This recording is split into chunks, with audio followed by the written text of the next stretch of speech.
할렐루야. 예수님 부활하셨습니다. 우리 다 같이 합시다. 할렐루야. 예수님 부활하셨습니다. 옆에 계신 분을 축복합니다. 예수님 부활하셨습니다. 나도 부활할 것입니다. 우리도 부활할 것입니다. 여러분들에게 하나님의 은혜와 평강과 복이 가득 넘치기를 축복합니다. 고린도전서 15장을 부활장이라고 이야기를 합니다. 부활장이 이렇게 특별히 기록된 이유가 있겠죠. 많은 사람들이 부활이 어딨어? 예수가 부활했다는데 이게 말이 되니? 거짓말이지. 이렇게 이야기들을 했기 때문이겠죠. 죽은 자들 가운데 부활이 없다라고 하는 사람들이 너무나 많아서 사도 바울이 분명하게 성경을 기록하면서 밝히고 있는 거죠.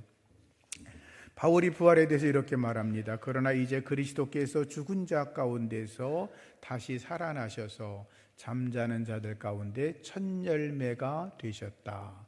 분명하게 부활이 이루어졌다고 이야기를 합니다. 바울은 예수님의 십자가와 부활을 연결시킵니다. 십자가를 일종의 씨를 땅에 심는 것이라면 부활은 그 씨가 자라나서 열매를 맺은 것이라고 그렇게 묘사하고 있습니다. 십자가의 도를 믿는 사람들은 부활을 안 믿는다는 거 이해할 수 없다는 것입니다. 십자가와 부활은 하나의 짝이고 하나의 사건이기 때문에 십자가를 믿는 사람들은 부활을 의심할 수 없고 또 의심해서도 안 된다라고 말하고 있는 거죠. 근데 바울은 오늘 말씀 속에서 뭐라고 이야기를 하고 있냐 하면 부활은 내가 너희들에게 전한 복음이라고 말합니다. 부활이 복음이다. 부활이 생명이다. 이렇게 말하는 것입니다. 우리는 예수님을 믿으면 구원받는다고 이야기를 합니다. 맞습니다. 십자가에서 주님이 달려 돌아가셨기 때문에 우리가 구원을 받았습니다. 맞습니다. 그런데 거기서만 끝나는 것이 아니라 부활의 능력으로 우리가 새 사람이 되었고 부활의 능력으로 우리가 의인이 되어 하나님의 사람으로 살아가고 있다라고 하는 것입니다. 그런데 바울은 이렇게 더욱 말합니다. 예수님은 성경대로 우리 죄를 위하여 죽으셨고 장사 지낸 바 되었다가 성경대로 사흘 만에 다시 살아나셨다라고 말씀하고 있습니다. 고린도전서 2장 7절 말씀에는 뭐라고 기록이 되어 있냐면 하나님께서 우리의 영광을 위하사 만세 전에 정하셨다. 예수님의 십자가의 죽음과 부활의 사건은 이미 창조 이전부터 하나님께서 정해놓은 사건이라고 우리에게 말씀하고 있는 것입니다. 성경대로 이루어졌다. 성경대로 이루어졌다고 하는 것은 예수님께서 하나님의 아들이라고 하는 것을 증언하는 말씀입니다. 로마서 1장 4절에 예수님에 대해서 이렇게 말합니다. 성결의 영으로는 죽은 자 가운데서 부활하여 능력으로 하나님의 아들로 인정되셨다. 예수님이 부활하심으로 과연 예수님이 정말로 하나님의 아들이셨구나라는 인정을 받으셨다라고 하는 것입니다. 두 번째는 성경대로라는 말은 우리의 죄가 해결되었다는 말입니다. 로마서 4장 24절에 예수는 우리들의 범죄를 인하여 자신을 내어준 바 되셨고 그리고 우리를 의롭다 하심을 위하여 살아나셨느니라. 우리의 죄를 해결하기 위해서 십자가 달려 죽으셨고 우리의 의로움을 위해서 다시 살아나셨다, 부활하셨다는 말씀인 것입니다. 성경대로라는 말은 세 번째, 예수님의 부활은 우리의 부활도 보장하신다는 것입니다. 여러분, 예수님이 부활하셨다고 믿으십니까? 아멘. 우리도 부활할 줄로 믿습니까? 아멘. 바로 그 말씀을 이야기하고 있는 것입니다. 네 번째는 사탄을 이기셨다는 것입니다. 히브리서 2장 14절 말씀 보면 사망으로 말미암아 세력을 잡고 있는 자 마귀를 없이 하시며 그랬습니다. 우리 주님은 십자가에서 죽으시고 무덤에서 부활하시면서 죽음의 권세를 이기시고 사망의 권세를 이기시고 악한 사단의 권세를 이기셔서 부활 승리하셨습니다. 예수님 앞에 마귀는 물러갈 줄로 믿습니다. 성경은 말합니다. 성경대로 예수님이 부활하셨다. 그 성경대로라는 말이 또 무슨 의미냐면 성경에 기록되어 있다면 더 이상 다른 증거가 필요 없다라고 하는 것입니다. 세상에 많은 권위를 드러내는 책들과 글들이 많이 있지만 성경보다 더 강력한 권위와 권세가 없습니다. 성경보다 더 이상의 증거를 필요하지 않는다는 것입니다. 그래서 예수님이 성경대로 오셨다는 것이죠. 예수님께서는 성경대로 이 땅에 오셨고, 예수님은 성경대로 이 땅에서 살아가셨고, 예수님은 성경대로 십자가 달려 죽으셨고, 예수님은 성경대로 부활하셨고, 예수님은 성경대로 다시 오실 줄로 믿습니다. 이것을 복음이라고 하는 것입니다. 그래서 설교자들이 이 자리에서 지식을 전하는 게 아니고, 세상의 철학을 전하는 게 아니고, 세상에 살아가는데 어떻게 하면 더 좋게 살아가느냐 처세술을 전하는 게 아니라 설교자들은 오직 성경대로 십자가와 부활만을 전하는 것입니다. 예수님은 성경대로 부활하셨습니다. 예수님의 부활은 많은 목격자들이 있다고 성경은 증언하고 있습니다. 예수님께서 성경대로 사흘 만에 부활하사 첫 번째 게바 베드로에게 보이셨고, 두 번째 12 제자에게 보이셨고, 세 번째 500여 형제들에게 보이셨고, 그 다음 야고보에게 보였고, 그 다음 모든 사도에게 보였고, 그 다음에 바울은 말하기를 만삭되지 못하여 태어난 내게도 나타나셨다라고 증언하고 있습니다. 바울은 이야기합니다. 내가 하나님의 교회를 핍박했던 흉측한 죄인인데 나 같은 흉측한 죄인을 주님께서 긍휼히 여기셔서 나로 하여금 주님을 만나게 하셨고 부활의 주님의 은혜로 내가 구원함을 받았다라고 말하면서 그렇게 된 것은 하나님의 은혜이고 그 하나님의 은혜를 갚기 위해서 십자가와 부활만을 전하는 전도자가 되었다고 바울은 이야기를 하고 있는 것입니다. 그래서 기독교에 있어서 많은 퀘스천 마크가 있는데 그 중에 여러 중에서 가장 중요한 것 중에 하나가 뭐냐면 많은 사람들이 말하기를 어떻게 바울같이 유대교회에 철저했던 사람이 구약 성경에 몰입되고 율법의 전통 속에 빠져 있던 사람이 예수 믿는 자들을 그렇게 핍박하고 악을 행하던 자가 회개하고 돌아와서 부활의 복음을 전했다는 것은 기독교의 신비라고 이야기를 합니다. 죄인이 하나님을 향하여 잘못된 믿음으로 교회를 섬기던 하나님을 섬기던 자가 부활의 주님을 만나 율법의 전통이 아니라 바리새인들이 만들어 놓은 전통이 아니라 오직 예수 그리스도의 십자가의 은혜로 살아가고 자기를 쳐서 복종시키며 평생을 주를 위해 살다가 순교했던 바울처럼 여러분들이 부활의 믿음을 지키고 믿음으로 전하는 하나님의 사람들이 되기를 축복합니다. 예수님의 부활을 의심했던 사람들은 많이 있습니다. 바울도 물론 그랬죠. 도마도 그러지 않았습니까? 주님을 만난 제자들이 도마에게 우리가 부활의 주님을 만났어, 정말로 부활하셨어 라고 말했을 때 도마가 말하죠. 말도 안 되는 소리 하지 마라. 부활하실 리가 있냐? 그런 일을 한 번도 우리가 들어본 적도 없고 본 적도 없는데 있을 수 없다라고 말하면서 이야기하죠. 내가 이 손가락으로 주님의 손목에 넣어봐야 되겠어. 내가 이 손바닥으로 예수님의 창 찔린 옆구리를 넣어봐야 되겠다고 말하지 않습니까?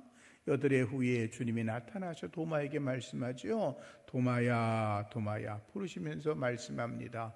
내 손가락으로 내 손목에 넣어봐라.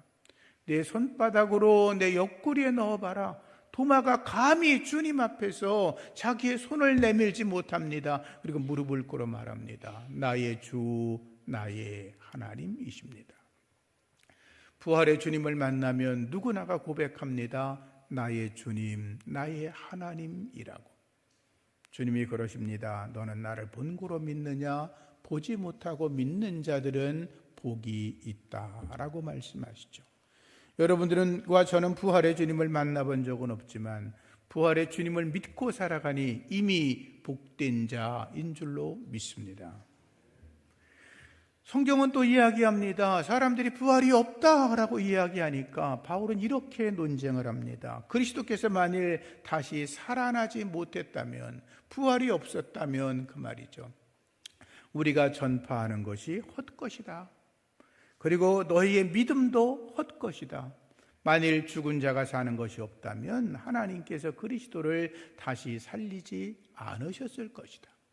또 죽은 자가 다시 살아나는 일이 없다면 그리스도께서도 다시 살아나실 일이 없었을 것이다 라고 말하면서 부활은 분명하게 있다고 증언하고 있습니다. 여러분, 부활이 없었다면 12제자가 하나같이 순교하지 않았을 것입니다. 예수님의 제자들은 부활의 복음을 자기의 생명보다 더 귀하게 여겼습니다. 자기들이 증인이라고 말하면서, 그 증인이란 말은 내가 목숨 걸고 그 사실을 책임지고 확신 있게 말할 수 있다고 하는 언어인 것입니다. 그래서 그들은 선교지에 가서 전부 다 순교당하며 순교의 잔을 마시면서 부활의 복음을 끝까지 지켜냈습니다. 부활이 없었다면 스데반이 돌에 맞아 순교하지 않았을 겁니다. 부활이 없었다면 바울이 이방 선교의 전도자가 되어서 아시아와 유럽을 다니며 그 많은 고통을 당하며 복음 전하지 않았을 것입니다. 부활이 없다면 우리가 믿는 기독교가 존재하지 않았을 겁니다. 부활이 없다면 제가 목사가 되지 않았을 것입니다. 그리고 부활이 없다면 저나 여러분들이 세상에서 가장 불쌍한 존재일 것입니다. 예수님은 부활하셨습니다. 잠자는 자들의 첫 열매가 되셨습니다. 할렐루야. 첫 열매가 되었다라고 하는 말씀은 구약의 말씀과 연결이 되어 있는 말씀인데, 이스라엘 백성들, 우리도 그렇지만 농사를 짓잖아요. 구약의 유대인들이 농사를 짓고 나면 첫 열매를, 가장 좋은 것을 하나님에게 드렸습니다. 그걸 첫 열매라고 그럽니다. 그런데 그 첫 열매를 거두어서 그것을 제사장에게 갖다 주게 되어 있었고, 그 제사장은 그 첫 열매 받은 것을 안식일이 지나서 첫날, 지금으로 말하면 주일이죠, 안식일 지나 첫날 하나님 앞에 흔들어서, 요제라 그래요, 흔들어서 하나님께 드려라. 그런 말씀들이 레위기서에 나와 있습니다. 첫 열매를 안식일 다음 날 흔든다는 것은 예수님께서 안식 후 첫날 부활하셨다라고 하는 것을 상징하고 있는 것입니다.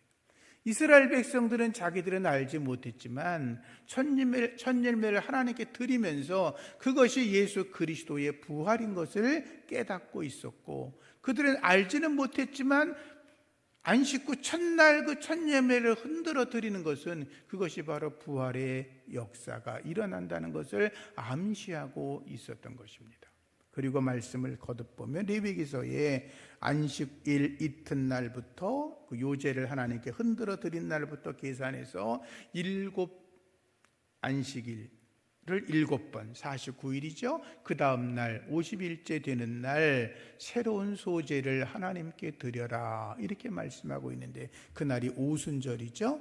오순절에 성령이 강림하셔서 하나님의 교회가 시작되어진 것입니다.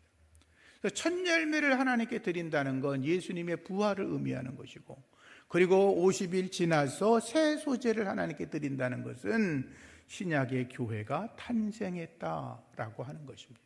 우리는 이미 그 은혜 가운데서 살아가고 있는 것입니다. 그러니 여러분들이 주님께 감사하면서 주님의 부활을 늘 찬양하고 부활을 전하는 하나님의 사람이 되시기를 축복합니다. 성경은 말합니다. 첫사람 아담으로 말미암아 사망과 죽음이 왔고 마지막 아담인 예수 그리스도를 통하여 생명이 우리에게 왔다고 말씀하고 있지요. 우리는 예수 그리스도 안에서 빛의 자녀, 거룩한 자녀, 생명을 얻은 하나님의 백성이 되심에 감사하면서 주님 안에서 믿음으로 승리하시기를 예수 이름으로 축복합니다.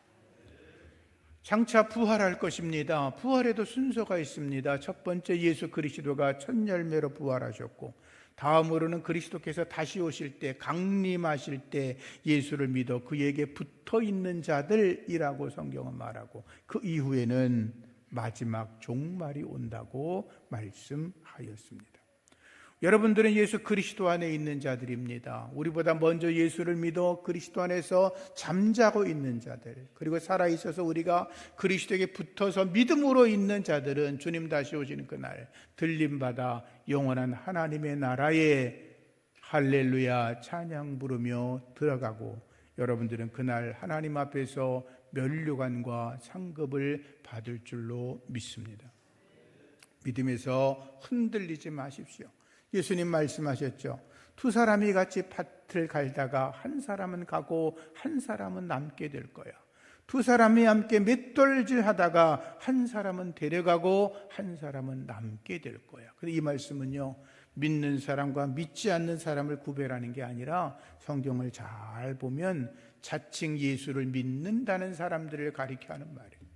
우리 안에도 구원받은 백성이 있고 우리 안에도 아직 구원의 은혜를 받지 못한 분이 있을 겁니다. 여러분 다 믿음 안에 굳게 서서 주님 오실 때 하나님께 들림받기를 주의 이름으로 축복합니다.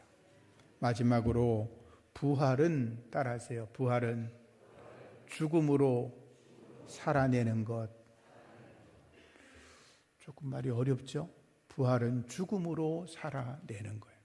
무슨 말이냐면 바울이 고백합니다. 내가 그리스도 예수와 우리 주 안에서 가진 바 너희에 대한 나의 자랑을 두고 단언하노니. 말이 길지요? 이런 말이에요. 바울이 내가 자랑할 것이 있는데 내가 날마다 죽는다, 이렇게 말합니다. 바울은 내가 날마다 죽는다, 이게 나의 자랑거리라고 말했어요.